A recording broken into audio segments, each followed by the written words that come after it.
Welcome to the shit show. It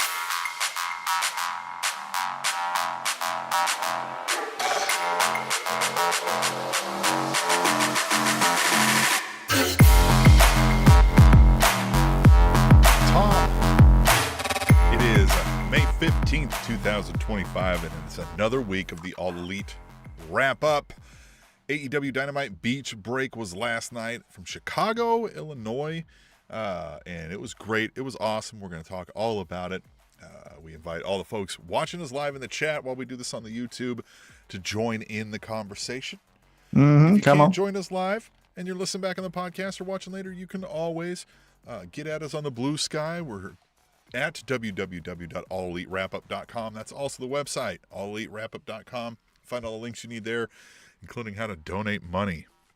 You could have been the beer sponsor of the week this week. Oh, you could have. You could have been. You could have been, but you didn't. And all you had to do was go on allelitewrapup.com, donate some money, and say, hey, guys, pick up some beer on me. And we would have told everybody the coolest, greatest, most neatest things that people don't know about you. Most neatest. That's what we're here for, is to give you those congruent, fun sentences like most neatest. Neatest. And we are the most neatest AEW themed podcast recorded on a Wednesday. So Tom, how are you feeling? Been fucking, just waiting for the big nap. You know what I mean? That's always, somebody says, how you feeling? And you go, just fucking, it never falls like, great, actually. It's been going wonderful. Everything's fine. Who cares, right? Your body's slowly dying. The earth is on fire. What else? No, see, that's such an easy thing to do. It's always easiest to complain, right? The easiest thing to do is go, right? So I'll take a left turn here. It's fine. Last night was a lot of fun. I had a lot of good time watching the AEW. I'm excited for next week, right? Will be the pay-per-view. Oh man, the future is bright because you have to wear the Jeff Jarrett shirt next week. Hell yeah, hell yeah, hell yeah. Fuck!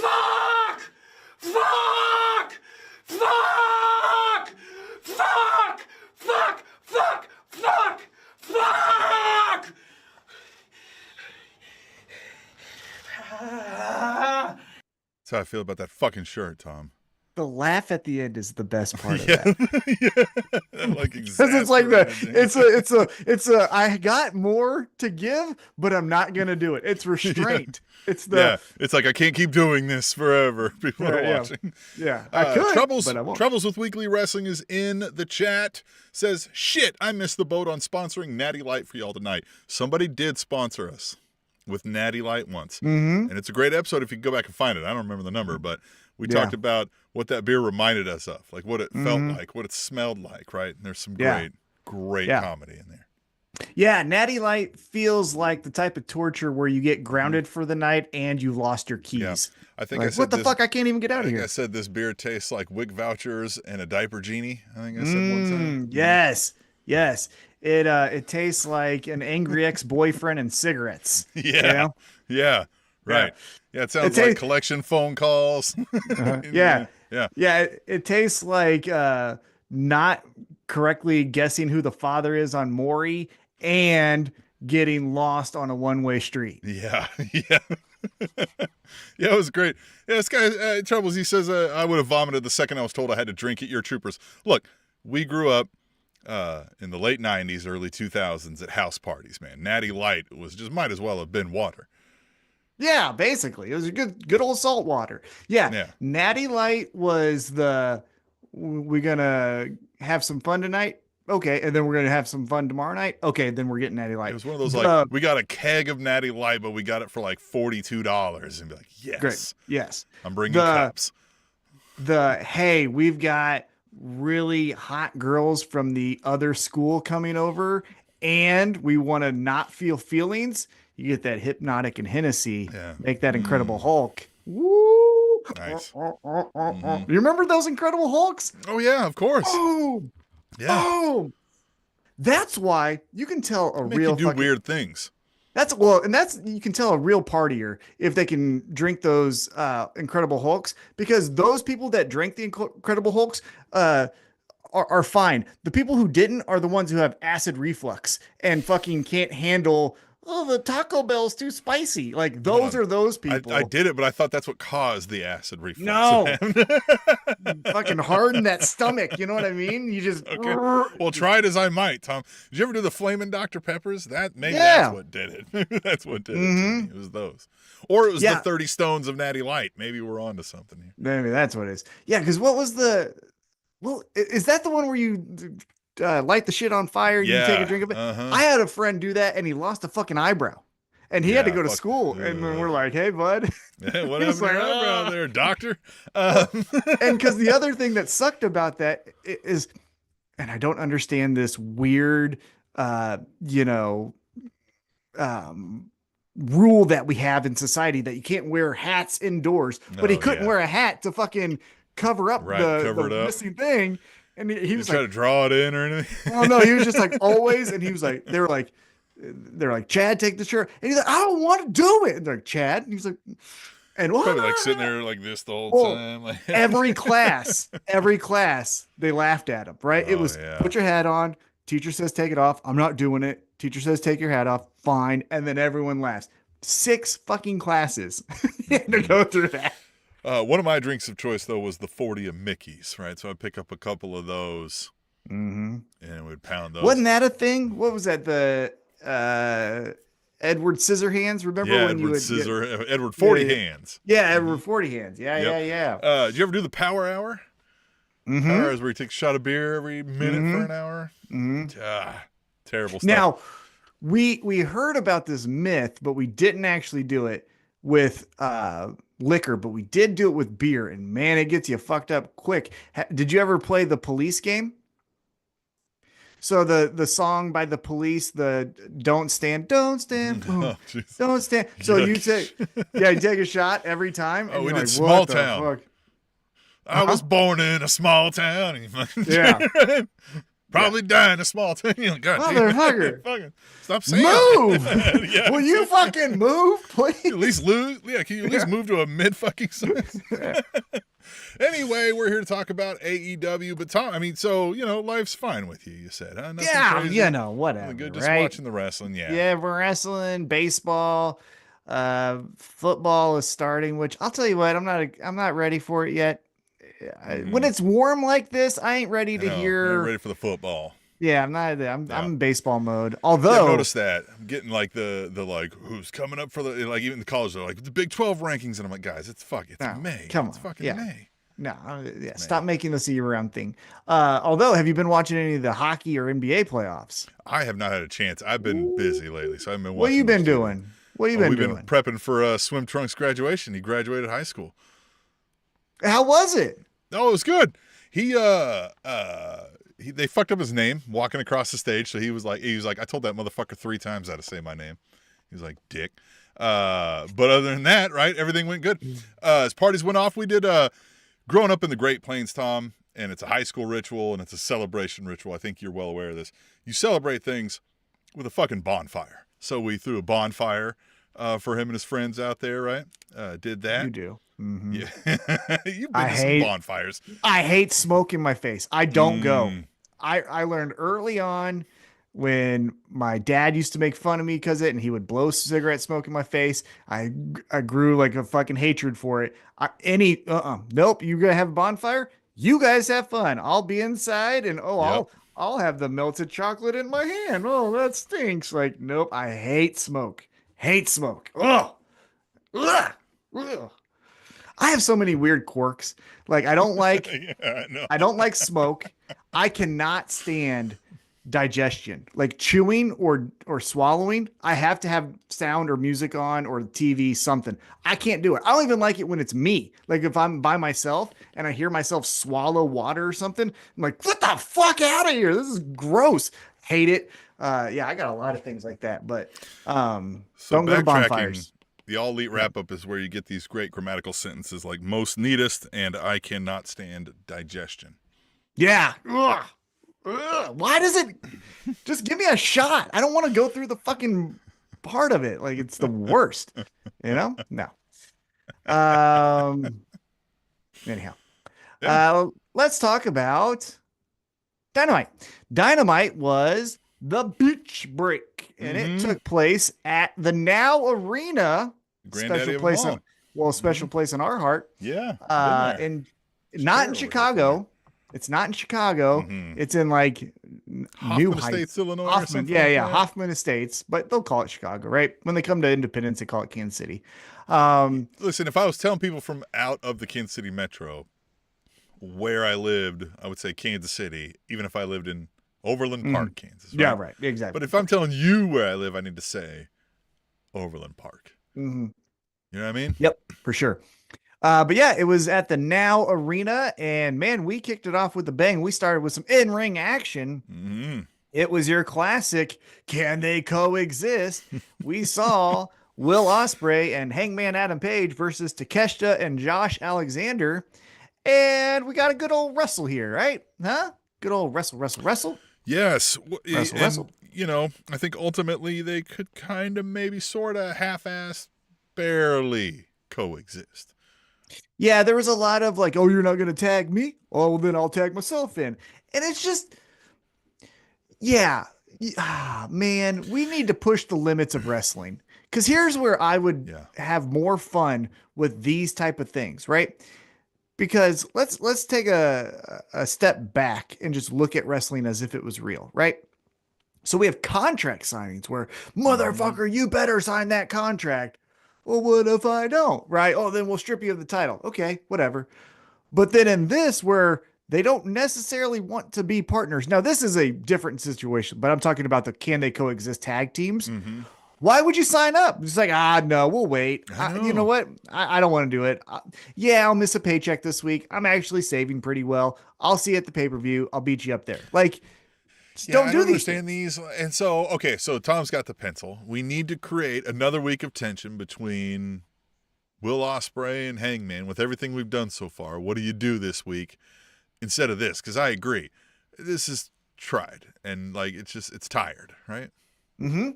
I would have. Well, so here's the hard part about this is they're both baby faces because you could have there could be jealousy here on both sides. You could say Will Ospreay, as he mentioned last week in his promo, hey, I'm out here because you know who doesn't show up? Hangman Adam Page. He's over there crying in his beer. Guess what I'm doing? I'm cutting a promo because there's TV time at 6 to be filled. a.m. at the radio station. Yeah. There's TV time that needs to be filled, and that's why I'm here right now. And then he comes out and he's like, oh, you think you're so fucking much better than me, right? Or on the other side, Hangman could be like, oh, so now everyone just thinks because he does the morning radio or he's doing the fun, cool finisher that now he's the coolest guy. You all forgot about me. Remember when I beat Kenny Omega? Oh, but now we forgot about that. I thought I couldn't do anything wrong in your eyes. And then, right? But with them being both baby faces, this is where I would have more. I would dig into, if you were to really ask me this question, hey, we need one more week of television before the pay-per-view. What can we get out of Ospreay? I really asked you that question. Yes. And Hangman, I would say we need to understand, one, why did they both enter into the tournament, right? Because MJF told us, fuck that. I'm not going to do that. I'll just wait till whoever wins and then challenge that person, right? So why did you enter into the tournament? If it was because of Owen Hart, why was Owen Hart so fucking important to you? 3, Will Ospreay, your first title shot against Swerve Strickland, you fucking lost, pal. Man, are you going to become the guy who never was and always lose the big one? And then Hangman, cool, you did it once. You know what? That's called a one-hit wonder in music. Are you that in pro wrestling? And then have them like, no, mother, and then just have them tell us the fucking story. Renee Paquette is their best interviewer they have, but she's the best interviewer. Her style is coming up tonight. This is happening. How is this going to affect you moving forward? They could have somebody who could say, hey, if you don't win this match, are you a loser? Right. Or, like in the like the way you did there, right. Does this harm your legacy for good? Yeah. Is there any coming back from this? Right. Like a little kind of testy, but like, bitch, what did you just ask me? Right. Like, and you know who could do that? Almost confrontational. And you know who could do that? RJ City. Ooh, RJ City could do that. Nigel McGuinness could do that. Nigel McGuinness, yeah, because Nigel McGuinness could be like, take it from me, I was always second to Bryan Danielson, Mhm. or yeah, I Yeah, won it's the almost like championship. that's his thing, right? Mhm. Finding flaws in people that will cut them down because he just never quite made it, Yeah, right? yeah. Again, I think it's more intriguing Mm-hmm. than the can they coexist tag Because team. think about that. Nigel McGuinness doing that to both guys as they're sitting down in an interview, just like in a room together, right? That old like Sean and Brett interview, right? Yeah, right. And just him asking questions where the other person's like, yeah, what about that? Are you a loser? Right? Hmm. Just get it Yeah, heated. yeah. I think the best it's ever been done was the sit down before WrestleMania 17 between The Rock and Stone Cold. When Stone Cold's like, I need this Mm. more than you'll ever know. And The Rock's like, oh, I've never beat you at WrestleMania, and I'm going to give it everything I have to keep this title. And you're like, motherfucker, that's it. That's the right Mm-hmm. there. You know what I mean? But in this, again, good old wrestle match, right? Wrestle, wrestle, wrestle, wrestle, Mm-hmm. wrestle. And Don Callis Osprey, on commentary. yeah, which Taz razzing him. man, well, did Don Callis just cut Ian Riccaboni's fucking Oh knees yeah. out immediately? Yeah. When Ian's Yeah. like, "What do we owe the pleasure of And this?" he's And like, he's well, like, this is what I "Well, do. dumbass, I've been doing this for 5 years." Yeah, at one point he's like, so thanks for following along. Like, Jesus. And they went to a shot of it, and you could tell Ian was like, "Okay, I messed up the question, but you didn't have to be a dick, right?" Like, Well, and again, it's like it's a platitude is to what do yeah. we owe the pleasure, right? Yes, Like exactly. Yeah. Yeah. And that was just great. But Osprey and Hangman, they win. And mhm. then we get a little bit of the okay, now that that's out of the way, we're gonna fight We each get the Warrior other. Hogan pose, Yeah. right? Yeah. And I sent you the photo. Yeah. Takeshita knees Hangman in the back of the neck, and then that goes into Osprey's face and just Almost breaks melts both of his, their noses. yeah, just melts his face Wouldn't for that a have half sucked? second. Like a week and a half out and he breaks both their noses for Yeah, a they're fucking they're both wearing the like Undertaker mask for their match. raccoon eyes and Yeah. shit. What the fuck is this, asshole? Yeah. Um, and so yeah, we've got the who's gonna win, and we'll get to our picks next week because we got one more week of television.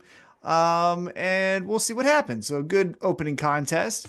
And we kick it, we keep So going I'm with it. I'm looking forward to this in a week as an opportunity Mm-hmm. to get this back to its rightful owner. You. You. No, You that will is wear this shirt in about 2 weeks' time. I will not. That Yeah. is Whew, wrong. I washed it, but it still smells like failure. It's Mm-hmm. weird. I mean, it makes sense why it's in your room. Not your kids, I huh? knew as soon as I said that, I was like, shit, I just Yeah. left that fucking joke over for him. God damn. There it is. You throw it up, I'll knock it down. Huh? Goddamn Roger Federer over here. Oh, the only time you're Uh, funny is when I set it up for you, so that's what it is. Hey, still counts. I don't care. Still counts, brother. I don't care how you say it. All right. So then after that, we get interesting. I want your okay, so we did it. So now I want your thoughts on it.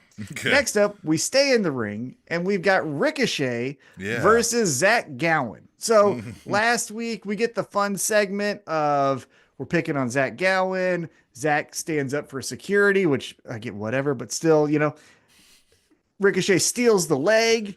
Awesome segment. But now we're doing a match. So what did you think of the match between Ricochet and Zach Gowen? Look, I thought the match was fine. I thought they did everything that you expected they would do in a match with a one-legged man, right? What is it, though, with the Ricochet thing? He's getting more bullyish now, right? Than overconfident nerd, right? Mm-hmm. Well, maybe it's because that confidence is starting to lack. And when you start lacking confidence, you lash out. Could be Sounds that. like you've been to therapy, Tom. Hell yeah, 5 years of counting, brother. I work on my anger. My favorite part of this was the Ricochet goes for the figure four and realizes that Zach has one leg.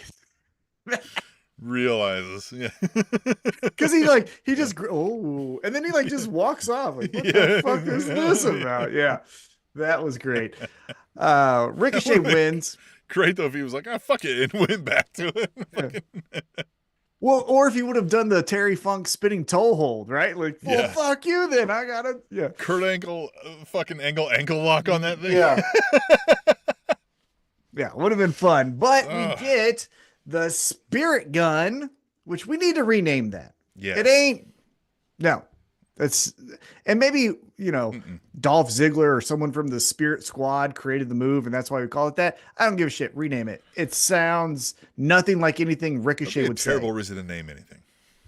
Well, I don't know if that Kenny guy I know. created the move or whatever. Yeah, I don't know what it is, but it sounds bad. It's just dumb. I don't even necessarily love that he does the like gun thing too, because Kenny Omega does the gun thing, and then we've got the Ass Boys Club and the Ass do theirs. Boys It's like, yeah, and didn't we early on too in AEW's history do like a benefit for like gun survivors? Remember that when Kenny Omega's like, well, I can't thing or something. Well, like because Kenny Omega's like, I can't do my catchphrase because this is for anti-violence and guns, and it was like, maybe get rid of the gun thing again. Also, anyone can press a button. That's not impressive that you know how to shoot a gun. Oh, you press a button. Oh, press a button. Fucking nerds. I can't stand people who like take pride in guns. Yeah, it's one thing if you're afraid and you've got a gun because you think you need to have protection, but yeah, the people who are like, well, I got my Glock 9 on my hip, I got a semi-auto, right? And you're like, Jesus Christ, my God, yeah. And again, I'm not even saying like if you like to skeet shoot and fucking follow it and hit it, okay, great, that's a fun sport, right? Like, dude, but yeah, shut the fuck up. I got these two right here, motherfucker. They will make you see your fucking ancestors. Live to fight another day. Yeah, motherfucker. I'll put you in the ground. But Ricochet wins. And then he wins, and we go backstage, and this is where. Go ahead. Well, but like, what do we? Yeah, Ricochet. Like, I mean, I guess we still got more to come here. You're getting to it. Yeah, Ricochet. I don't know where we're gonna go with this, but because speaking of Ricochet's character and kind of his story since doing this heel turn in AEW, he flirts with the Hurt Syndicate, and then they just say, give back the card. Yeah. And then that was just it. It's nothing. Yeah. Well, and here we have Mark Briscoe. So, like, is this just leading to a Mark Briscoe feud? Because, I mean, like, Mark Briscoe's fine, but, like, meh. It's fine. Mark Briscoe on paper does have good wins. Yeah. Well, how about if Ricochet starts fucking with Mark Briscoe because he's bald and starts like, look at him, he's bald, ooh, and he's like trying to make fun of him, and everybody's like, that's no. Yeah, like the whole crowd's like, no, we don't, ew, no, we don't boo that, no. Yeah. And then Mark Briscoe's like, but like I said, look at old cue ball, and they're like, yeah.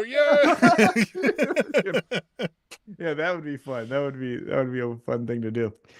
Yeah, I don't know. Mark Briscoe, again, that's a good match. I bet you we'll see it at Double or Nothing or next week, one of the two. Yeah. But then we keep it moving and we go backstage, and this is where we have a little bit of fun. So Renee is talking to MJF. Hurt Syndicate approaches and invites MJF to join him in the ring after their match. Well, they didn't invite, they said it's imperative. Yeah, and say, you're going to fucking do this. It's imperative you join us after our match. And MJF starts to go, oh shit, what did I get myself into, right? But before we do that, we have a just clusterfuck of, I don't know what the hell this was. Oh, no, sorry. We first do the match. So it's a Hurt Syndicate versus Top Flight. Hurt Syndicate win, as we expected.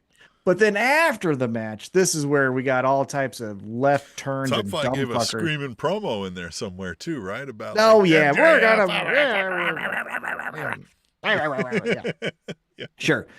But after they win, Bobby Lashley still has the full Nelson, what does he call it? Hurt Lock? The Hurt Lock on it, right? Yeah. And he's just and so then Sammy Guevara and Dustin Rhodes, who in that promo you were mentioning, were just like, we'll watch you out there. Okay. Why the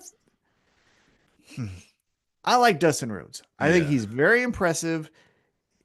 This is my only thing that I would say about why I don't like Dustin Rhodes on TV in AEW. If you're gonna do it, then change the fucking last ride thing. A last ride Yeah. doesn't last 5 fucking years. You were like the first match in this promotion's history. If anything, Yeah. call yourself the last original or something, like, you know what I mean? But Yeah, the last ride, it's one thing that, like, okay, we messed up. We thought he was going to retire, and he's like, you know what, I'm feeling pretty good, and we're like, all right, fine. You know, help Sammy while he needs some time with his new kid, right? Like, Yeah. run these, run the B shows. But Right. like, yeah, and then we get Crew added into this mix to add to the cluster, Yes. as you're saying. Well, so Sammy and Dustin Rhodes come out and they're like, you can tell what's around our waist and what you have, and we want that. Which seems And like we're then- leading to title versus title, which makes sense. All right, I'm tracking so far. I'm like, okay, fine. Yeah, and Kind of then lame, but all right. yeah, and then the Oompa Loompas walk out and they're like, "Oh, we wish you a Merry Christmas." And they're like, "What the fuck are you saying?" Like, We're gonna fight you too. "We're gonna fight you." And they call Dustin Grandpa. Okay, fine, right, Yeah. whatever. And then the champs are like, "Hey, how about this, you goofs? You guys fight on Collision. Winner gets us at Double or Nothing." Which, God, that's how sad this tag team division is right now. We're just doing, just show up. Find me any two tag teams. So we have two tag teams in the building tonight. Not FTR, you got a spot. Any two tag teams? Yeah. Oh, not Elite, you got a spot. Any two tag teams? Like, okay. Yeah, it's not. Troubles mentions here. He says Dustin telling the Crew, it's Crew, it's not the Crew. Dustin telling Crew to respect their elders was way too cringe. Dustin does this. Grab the boys where I talk. Like, you need what? Stop that. Yeah. That is, brother, you're not in the 80s with Hogan and Warrior trying to cut promos with the best of them. Like, cut the shit. It's so dumb. It's bad. Jake the Snake is trying not to sound like that, and you're trying to sound like Jake the Snake. Like, it's not good. I just, ugh, You're mocking a condition, God damn it. Yeah, I mean, Dustin. kind of, right? Like, fucking grow up. So we get all that, right? So then they say, okay, Grow up is a great thing to throw at people. Yeah. I saw one that said, clean my shower. What's next? Drive my car to the parking lot. Grow up. So we do that segment. They kind of go. Then MVP goes, MJF, all right, brother, come on, get out here. Music hits, doesn't come out. Shelton then goes, well, I'll find him, right? He goes, and we see Tony Khan and Jerry Lynn and Sanjay Dutt. And Tony Khan, fucking narc, just goes, he's right here. He's right here. He's right here. I hope that comes back to him, too. I hope MJF Yeah. somebody's like, you narc? Yeah, you You were going to sell me out. Yeah. Yeah. And so then Shelton's like, get in here. And MJF's He's like, like, oh, yeah, miss me yeah. with that. Because he was like, hey, I was going to fight. He's like, yeah, shut up. Come with me. Yeah. He's like, oh, Oh, yeah, that's okay. a great idea. I was going to suggest that. Yeah. Great job. And so he walks out there, and then they do all right, let's do the thumbs up, thumbs down. MVP, Shelton, and then Lashley grabs MJF around the shoulders. We see Shelton starting to like get ready for a super kick, Warming up the music, right? Warming up the band. which is actually kind of a good detail, because you could say Shelton didn't know, but he always has Bobby's back. So if he's throwing up this, If he throws you know, it down, then we got to much kick as his I- ass. Whatever. Yeah, exactly. Yeah. So I like that. That was cool. But Bobby then But does Shelton the- looked eager. Like he was almost like, man, I hope he puts this thumb down. Right? Yeah. And so Bobby then does the thumbs up, and MJF just loses his shit. He jumps on Bobby. He's doing all He this. says, we did it, Bob. Yeah. Yeah. He's just having the time of his life, and they're just running everywhere. Good for all of them. And now we got Owen Hart in the nation. And so we walk them all out of the ring. Yeah, how does he change the dynamics here, right? Because Look, they've never said, and in fact, I think MVP's gone out of his way to say that's not what we're doing here. It's not Yes. a black faction. Right. And that's only aesthetically, I'm saying. Yeah. The mission statement of the Hurt Syndicate is not the same mission statement as the Nation. Yeah. And they even brought up, to a great point, not every 3 or 4 black guys has to be the Nation of Domination, right? 3 to 4 white guys could be the Death Riders or the Elite. Like it could be anything. MVP hasn't shied away. He's like, look, I'm not saying we're not black. Like we are black businessmen, right? We're very powerful black businessmen. But he's like, but it's not about that. It wasn't like, hey, let's be black businessmen, right? It's like, yeah, right. Exactly. Yeah. And so they walk out, right? There we go. And MJF is having a good time. Now, the thing that I said on Blue Sky that I wanted to know, maybe it was just ad lib or maybe it meant something, but when MJF is celebrating with MVP, Shelton kind of hits Bobby and was like, they do say something, right? Yeah. He says something. I thought initially it was okay, so now we've got his guard down. In a week or whatever, we're going to kick the fuck out of him. You get what I'm saying? Like, yeah. Well, we get something a little later too that may put a crack in this, but it's all smiles. MVPs or MJF is like, oh my God, I can't believe this. Like we did it. He's like, we hurt people. We hurt people. He's like running around the ring. Yeah. Right? It's great. Good stuff. I love it. I'm excited to see where we go just because it is different. It's unknown. The only thing we can liken this to is Owen Hart and the Nation, right? So there may be some similarities here just because of the optics.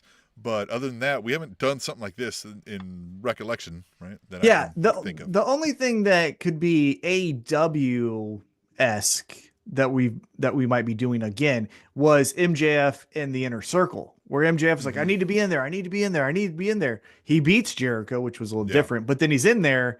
And then all of a sudden, now he's causing dissension. There is some similarities to the Sami Zayn bloodline situation, right? Where you have somebody who's like, I want in, and they don't fit the rest of the group in look and personality and stuff like that. Yeah, that's true. We'll see, though. This is something. Next up, we get some in-ring action. It's a 4-way fight. Yeah. The best wrestler in the world, Tony Storm, the AEW champion, takes on Mina Shirakawa, AZM, and because we're in Chicago, we get the return of Sky Blue, who's in a lot of black, I thought, but Sky Blue. I didn't see that color anywhere, but what do I know? I could be colorblind. I think there was some blue in there, but it was like the trail. It wasn't sky blue. Black. It certainly was not sky blue. That's true. Yeah. And we get a good old fight here, right? Fight, wrestle. Everyone looked good. And to the honestly, the most surprising thing of the entire night, Mina pins Tony Storm. What'd you think about Mina? A shot at a title shot. What do you think about that? Well, so we've talked about this. Like, what do you do with Tony Storm now, right? What do you do? And we said, you can run this eliminator thing for a while because, that's a fighting champ. It's similar to the John Cena Open Challenge, right? Mm-hmm. But is Mina believable in beating Tony Storm and taking the title?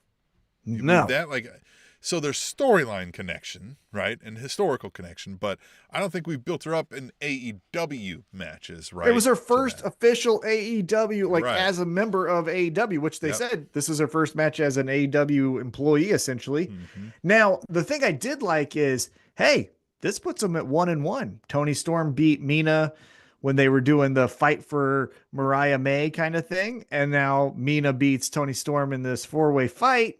So what happens, right? Thing I thought was interesting from there is instantly it was double or nothing. Look at that. They're going to wrestle each other. And it's like, really? Like, it seems like this was planned. Mm-hmm. Yeah. All right. Yeah. Like you guys already had the graphic. That's interesting. That's weird. Yeah. You guys can Photoshop really fast. Is that AI? That's crazy. Yeah. After the match, and I found this out because of Excalibur's commentary, AZM is walking up the ramp and Mercedes Moné beats the shit out of her. Apparently, AZM took one of the titles off of Mercedes Moné. When Now did I that watched happen? this Didn't realize that. this weekend, over this past weekend. Now here's the thing. AZM beat Mina in another four-way fight. So Mercedes lost her title, but she didn't get pinned or anything. Gotcha. So, So that's why she says, you stole my title. right, you bitch, you stole my shit, right? And so she's jumping her, and then she puts her in the crossface.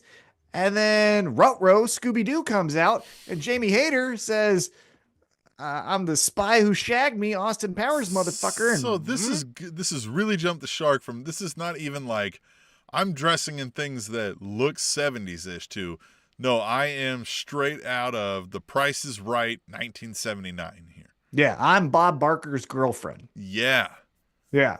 I'm on Laugh-In, right? Like this Yeah.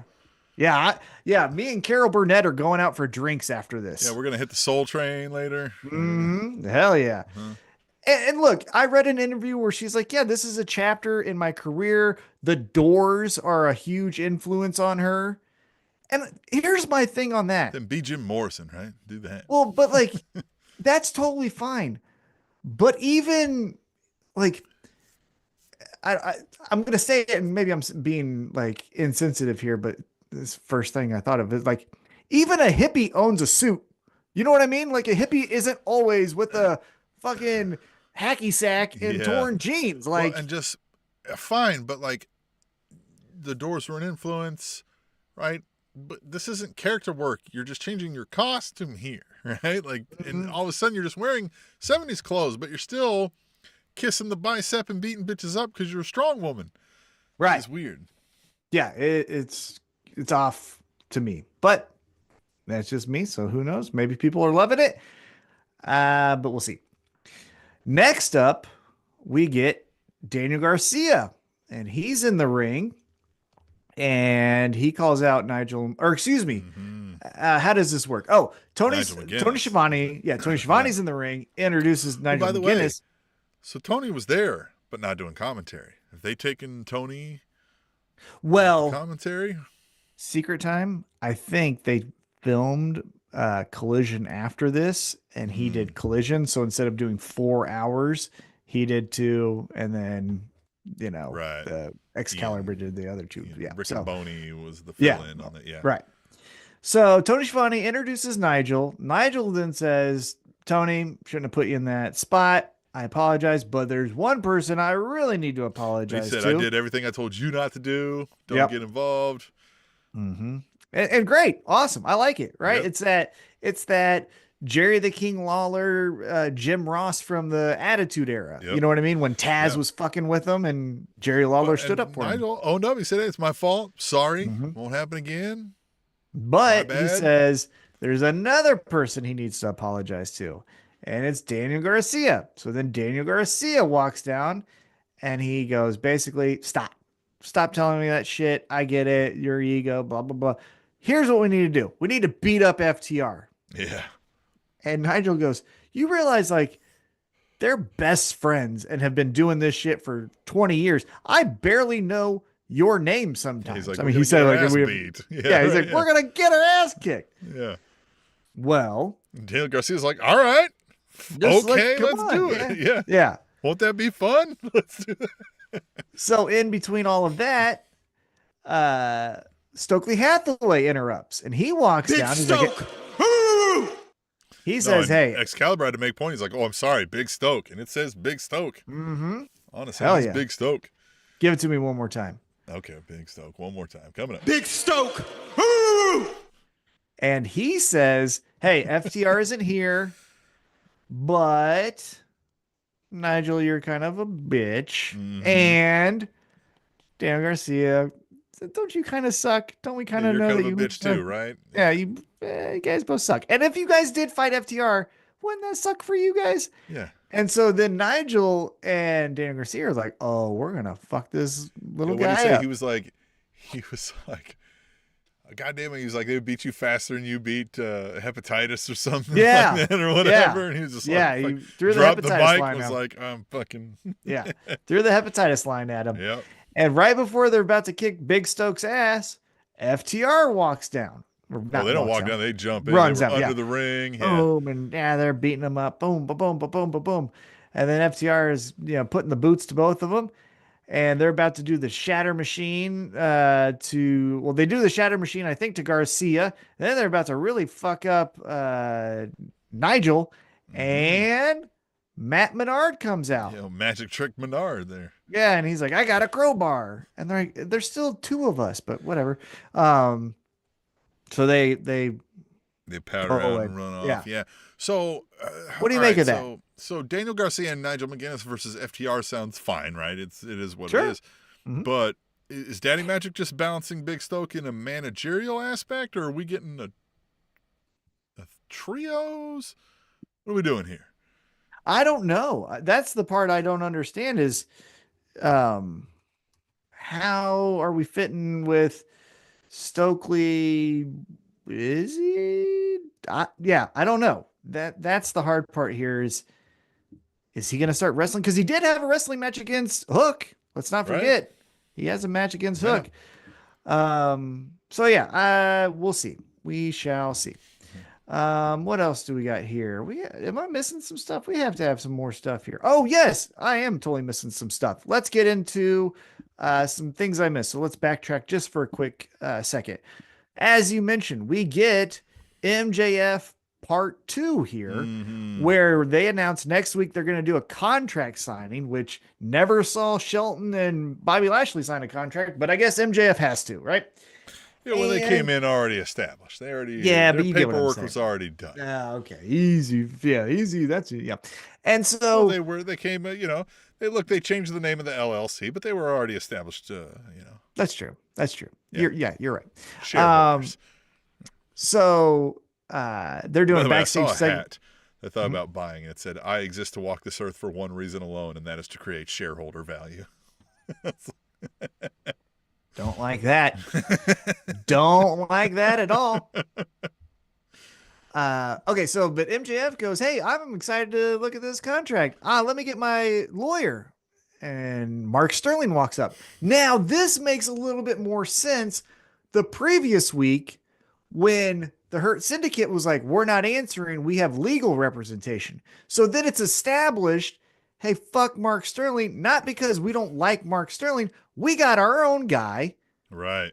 So fuck That's why adding we're people like, it should to have this. been Mark Sterling, but now it makes sense why it wasn't. Right. Now, Which, by the way, great. again, great use again, right? We've seen Stokely being used now, right? Don Mhm. Callis has obviously been used, but now we're getting Mark Sterling again as a Yes. lawyer to the stars. I like it. Right. Now, great kind of pushback from MJF where he goes, okay, Mark, fucking get lost. Hey, MVP, you wouldn't just sign a contract without your lawyer looking at it. insulted. He's like, "Whoa, hold on, lawyer, Yeah. lawyer." And that makes sense, right? Right. Pretty great. MJF's like, "Yeah, of course, lawyer. You wouldn't sign as a businessman, right?" And he's like, "No, you're right." Yeah. That You was a all good right? pushback. Yeah, that's a good pushback because it wasn't just like, Mark's my guy. Like, why? You know what I mean? It's Yeah, no, but it he's was just a like- lawyer. Like, I gotta read it, right? Yeah. Like, you gotta. And he's like, "Yeah, you're right. Like, Mhm. I don't read. I pay people to read. I'm not like." Interesting though, right? It's Mhm. quite interesting what we're gonna do So maybe this with whole relationship, I think they're gonna keep this going in a way that for however long it runs, they can go back to being the trio of the Hurt Syndicate and make a clean break from MJF, and it doesn't like ruin the Hurt Syndicate moving forward, right? Now, do you think we pull a Bill Belichick here where he joins the team, but because of shenanigans, he never actually coached 20-year-old just date. well, or what? well, so the rumor is that Bill Belichick's not even going to coach the fucking North Yeah, Carolina this football lady, team right? Yeah. because of all this shit. So like, are we going to not even have MJF and the Hurt Syndicate because of all this shenanigans and it falls apart before it even starts, you know? Right. Yeah. Maybe. Interesting. Something to consider. Okay, now let's take a pause here because we do get into some real shit. Before Dynamite aired, it was announced, unfortunately, at the age of 60, Sabu passed away. And I don't know about you, but one of the first names I think of associated with Sabu is Taz. Mm-hmm. And who does commentary for AEW? Taz. And this was remarkable. for a number of different reasons. One, it was concise. It wasn't this rambling, kind of, hey, I'm very sorry for your loss, but can we kind of wrap this up? Mhm. Right? It was very concise. It was to the point, and not to say like this added to it or something, but like he got to the tears quick, right? Yeah. It wasn't this like long drawn out thing that like built to a Mm-mm. one liner. It was right from the jump, which again No. pulls at it a little harder. Well, and it's just that's befitting both for Taz and Sabu, right? They were both men Mm-hmm. of few words, right? Mm-hmm. And yeah, look, hey, I watched less ECW growing up when it happened live, but obviously Sabu was. I knew who Sabu was. I knew what he meant to wrestling at the time and the changing thing, and so like that's a rough one. And I know like guys like Taz and those ECW guys have got to be hurting for a long time on that one because word is nobody really disliked the guy, right? That we saw much. Like some people didn't like the result of working with him a time or two, it seems like, right? But Well, and maybe the people who actually did not like working with him are people we don't fucking really like. mm, Vince, like he had it's so I do want to take a pause and kind of talk about Sabu's career here because again, Taz, amazing words, but I don't want to speak for him or kind of recap it because it's his own words. Go watch it on YouTube after you're done here, right? Very good, very great. But one thing that kind of came to my mind is like, so if you're watching the live stream, I have my Sabu heels action figure here. I've got another Sabu that I have staged for a photo that I just posted today. So I'm a Sabu fan. I like Sabu. Now, I was also one of the ones who said, man, these Sabu matches kind of not great because he'll fall when he's supposed to land the thing, or he'll slip and have to do it again. And the other guy kind of looks dumb for just waiting around, right? And still, I feel the same way. I'm not going to like now change my whole course because he's passed away. sure. However, I will say one thing that after reading more and more about him, even before his death, because I was starting to read up on him because his last match with Joey Janela and GCW was coming up. So I was like, yeah, let's get back into all the Sabu shit, right? The thing that I think, and Taz even did say this, he goes, Taz said he was Aura before Aura was cool. Mm. And that's true. Sabu was the guy that came out on the stretcher, right? And you fucking had him like Hannibal I'll Lecter say that. style. I do remember that. I didn't Yeah. watch much ECW, but I knew who Sabu was. And if Sabu showed up on an event, I knew, oh, now we're going to get weird, right? Now we're Yeah. going to get hardcore. Now it's going to get crazy. Yeah. And so he had that mystique about him. He also, and I don't think that you could necessarily dispute this, was the first true independent pro wrestling star before Colt Cabana and Adam Pearce and Ace Steel and CM Punk and all these guys, Chris Hero and all of that. It was Sabu, right? In those early 90s. And the other thing that I just think is remarkable about his career is how much it spans. Because to that point, he was the early 90s in those bingo halls in ECW. He was also on WCW Monday Nitro. He was also on WWF Monday Night Raw.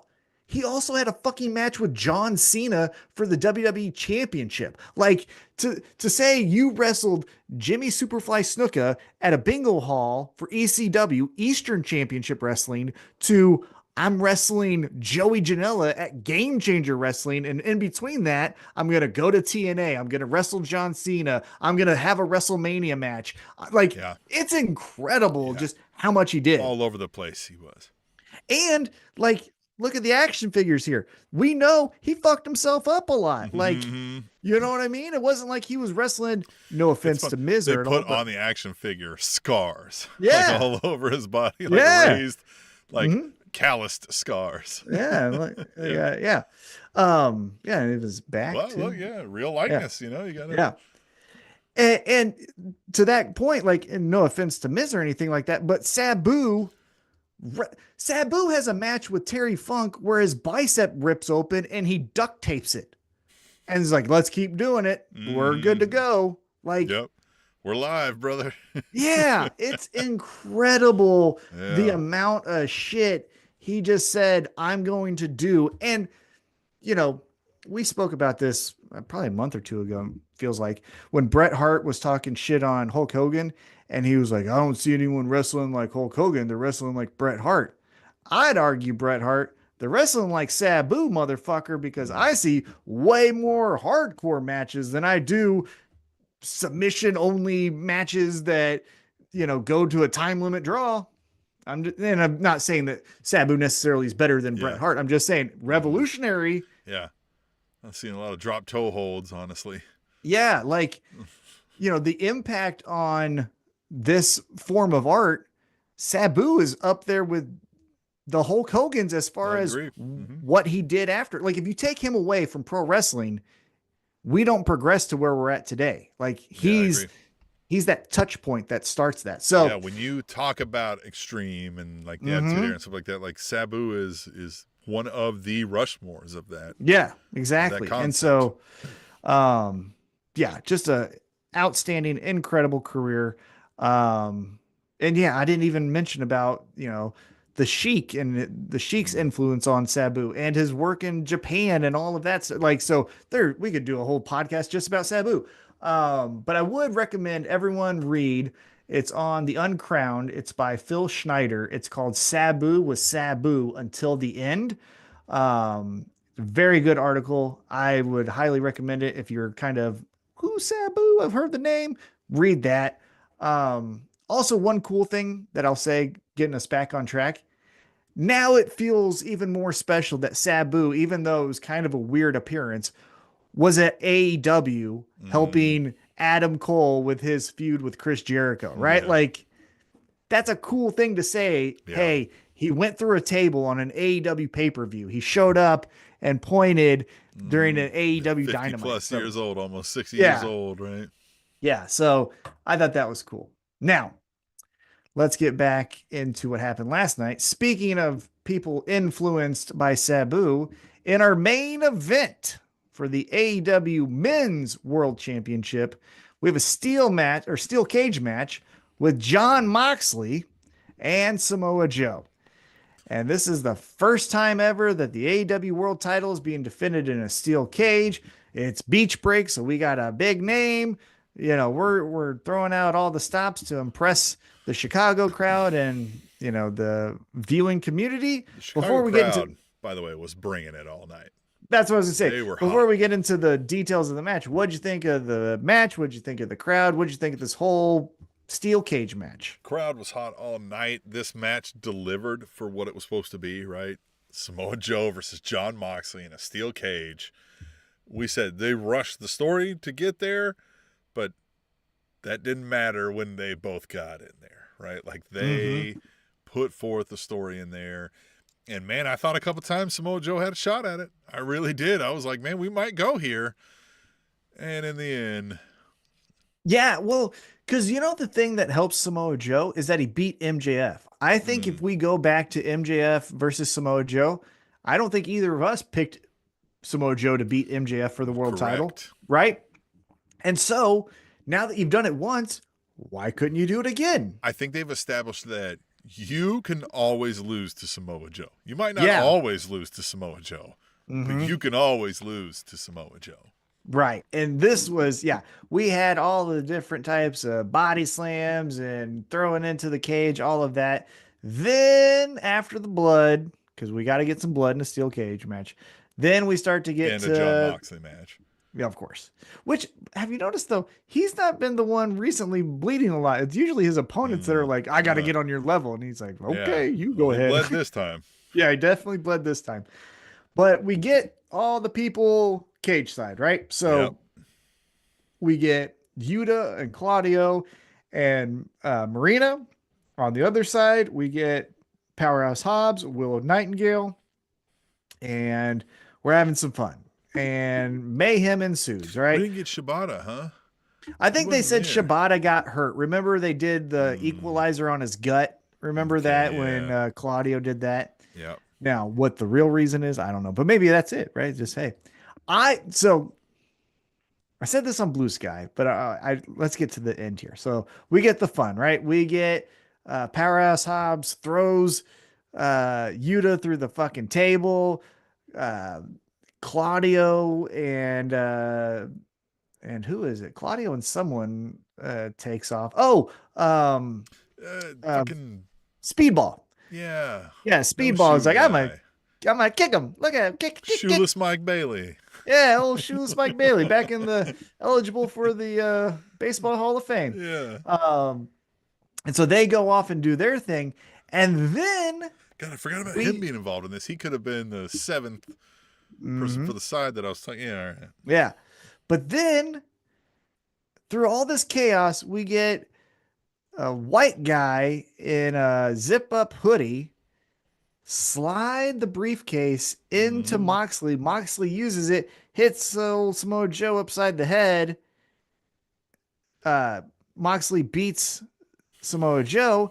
And for a split second, Tim, I really thought, I was like, oh, that's Hook. I really thought it was Hook who fucking turned. That would have fit. Hoodie. Yeah. And I was like, fuck, yes, they listen. And then they fucking don't, because instead it was Gabe Kidd. And if you listen back on any time we've mentioned Gabe Kidd, I haven't been a fan. And guess what? I'm staying that way. He is the worst parts of the shittiest parts of MMA press conferences. He is just a caricature of like a drugged out Conor McGregor. That's not, who the fuck likes this guy? Apparently a lot of people do, but I haven't seen anything that's really like sprung me yet on him or anything like that. So I'm kind of, I don't have extreme distaste, but I don't really like much of it. And I don't think he was needed here. Especially when I'm counting the numbers here, right? Like I'm trying to, if the Elite are involved in this anarchy, we didn't get here quite yet, but Swerve comes out after, more. Well, fighting, so before right? there, right? So before we get there, Gabe Kidd is like, haha, I'm here, right? And then Gabe Kidd and Claudio take out Hobbs. Yeah. They lower the cage again, don't they? Right. Yeah. Then the Young Bucks walk out and they're like, hey, let's shake hands. And Moxley's still like, hey, man, no, I'm not. No. Yeah. And Gabe Kidd, this was, I thought, an important part. Gabe Kidd wasn't a mercenary hired by the Young Bucks. At least that's how it was presented to me. He was standing on the side of the Death Riders looking at the EVPs going like. Except it almost seemed like when Gabe Kidd handed the briefcase that like he had to convince Moxley that it was cool, right? Like, yeah. He was like, just take it, just understand, like something. So like, maybe he was. Too. Yeah. I don't know. Maybe he just did this on his own and is like, now I'm one of you. Like, I don't know. Well, let's go back a week. Remember, we do a promo with Okada and the Young Bucks. Okada takes off for his match. Young Bucks open up their door to the dressing room and the Death Riders are sitting in there going like, we need to talk, right? So I don't know, right? Yeah, maybe they're like, we need an extra guy. So, yeah, I don't know. Something weird. Maybe we'll get more to come, obviously, next week. Right. But so the Young Bucks, as you mentioned, go, hey, let's drop this fucking cage. We're gonna beat everyone up. Yeah. Drop it. Right. And so they do, and they're starting to beat up Joe and Powerhouse Hobbs and everyone. And then we hear the music of Kenny Omega, and Kenny Omega's like, I'm kicking your asses. And they're like, oh, us? And he's like, yeah. And he runs out. And then Okada comes and clocks him upside the head. Whop. And then he throws him in there. That's right. Because then they lower the cage. Then they're choking out old Omega and Samoa Joe. And Willow's getting boots by Marina. And we're just getting an ass kicking here. Yep. And then murder is happening live before our eyes on television. Yeah. And we're all just cheering, you know, just having fun. And then, the coffee comes out, and the coffee always comes with Prince Nana. And if Prince Nana comes out, that means Swerve Strickland's coming out, and Swerve Strickland just walks up like, we all know I'm going to kick everyone's ass. We ventured on Jeff Hardy dancing on the stage time right here for like, these people are getting murdered. And Swerve's just kind of like, he's not dancing, but he's also not running to the ring. Yeah, because he's just like, I know I'm gonna take everyone out. We all know. I think it was one of those like, my fucking whole body's gonna explode if I don't calm this down first Yeah. until I get to the ring. And so he actually climbs up the cage, does the stomp to everybody, Mm-hmm. and takes them all out. The Matt Jackson's like, raise the he's fucking thing back up. frantically Raise the pushing fucking- the button Yeah. again, right? They all get out. Yep. They're in the crowd right behind our old seats when we were at All Out. Mm-hmm. On the And floor because we're ballers. yep. And Swerve gets on the microphone and he says something interesting.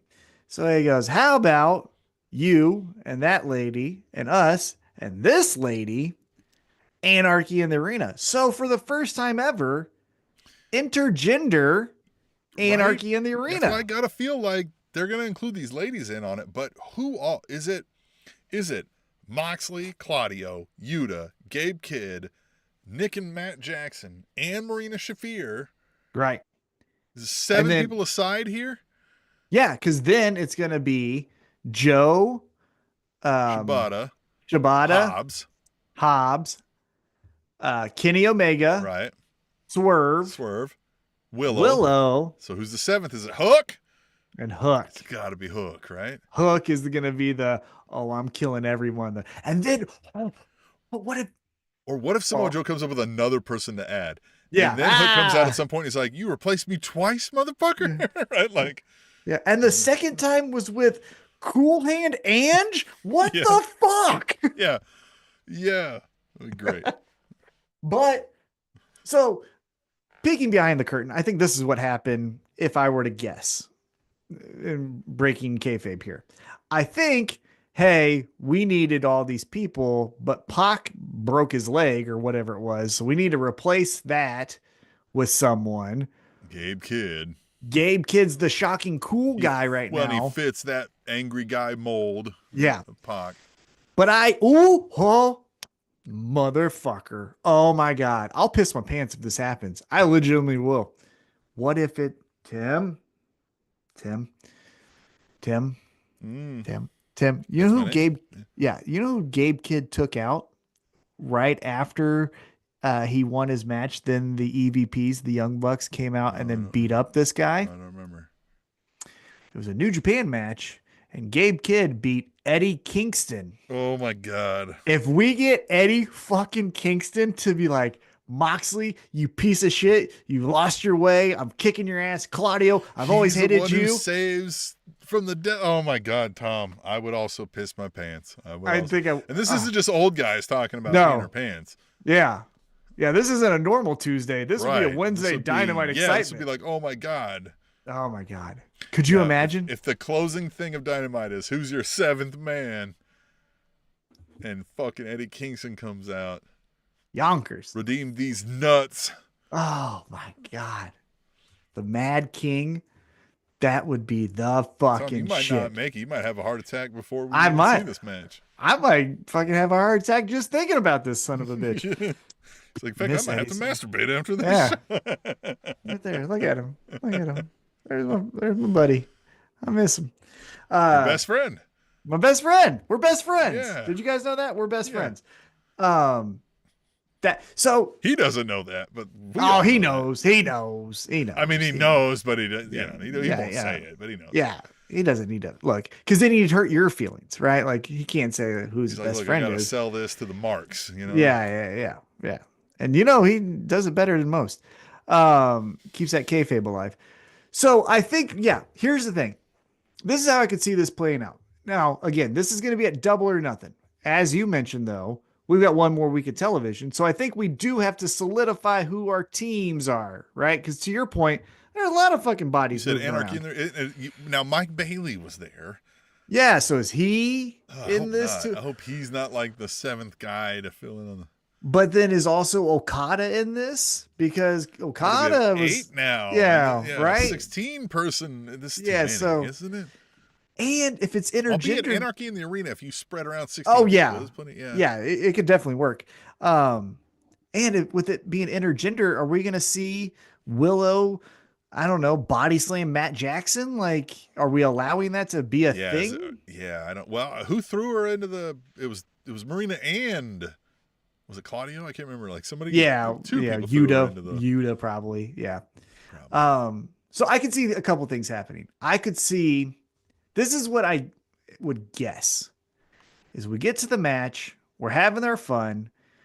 It gets to the point where Gabe Kidd goes, all these guys fucking suck. I hate it here. I'm going back to New Japan. Fuck off. I'm out of here.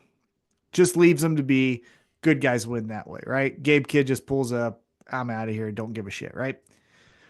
Or it's Eddie Kingston and he takes out Gabe Kidd. We get that at Forbidden Door or whatever, right? Because they got to get their match back again. Right.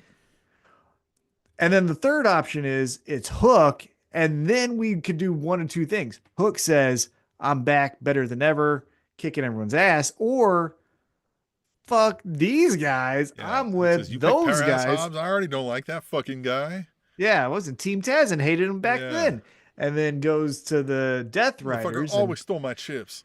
Mm-hmm, I knows you. Oh, yeah. I would love that if he accused him of stealing his chips. And I was like, hey, not me. You think you keep this muscle by drinking water?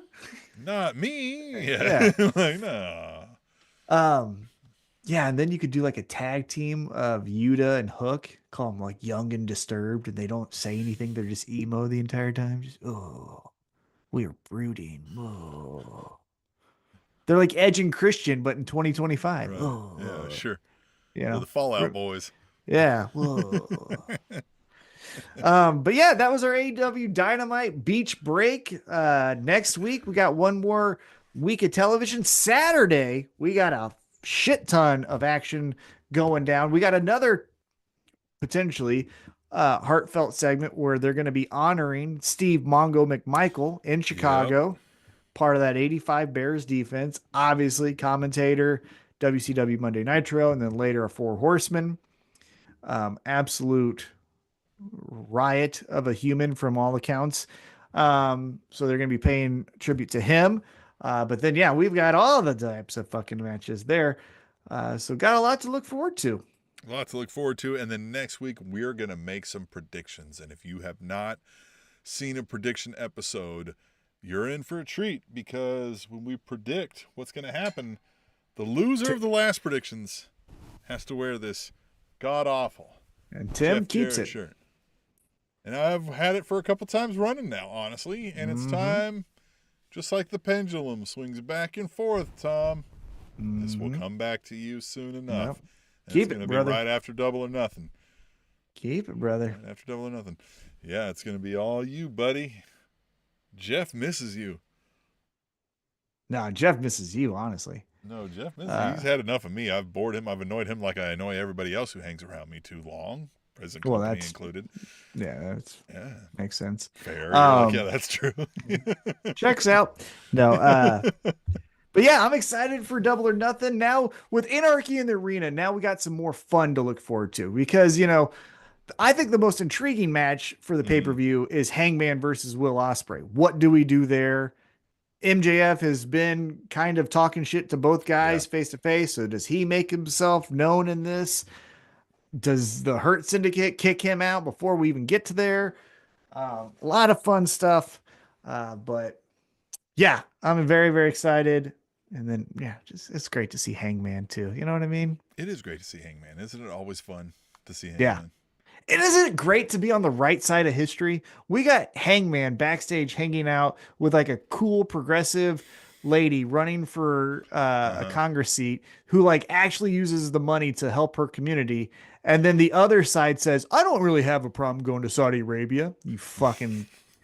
He is 6 months away from having a Blue Lives Matter shirt in the CM Punk form. Oh, I know. Yeah. It's so fucking bad. Loser. God, Isn't he like main eventing that thing too now? Probably. Well, I didn't come here to make friends. Shit on the Miz? Oh yeah, suck a blood-soaked Saudi dick or whatever. And now, I didn't really mean anything. Fuck you. Also, side note too, while we're on the topic real quick. Funny how that cocksucker leaves the promotion. Have you heard of another fight in AEW since then? Yeah. We couldn't go 3 days without some fucking shit. Huh. And now we don't hear anything as soon as Yeah, one everybody person was left. saying, "Oh, Tony Khan mismanaged the locker room so bad that it caused this fight," but yet we didn't get rid of Tony Khan. We got rid of CM Punk, and now we haven't heard a thing. then Tony And we've Khan actually seriously heard, learned how to manage. yeah, and now we've heard that morale is like at an all-time high. Wow. What could You have know been what? the CM reason? Punk taught Tony Khan a great message. Ah, yes. Yes, that's what it was. Mm-hmm. Yeah.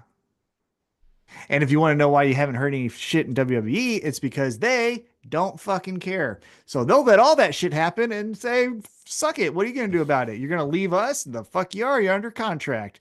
Yeah, And so exactly. maybe, you know, And they'll be like, "Look, we'll just put you on fucking, the yeah. B shows and fucking let you We'll be out." Titus O'Neil your ass and send you to every fucking elementary school we go to for the next year. Like, yeah. But anyhow, great to be on the right side of history. We're with Hangman. If you're with CM Punk, sucks to be you. Yeah, it does.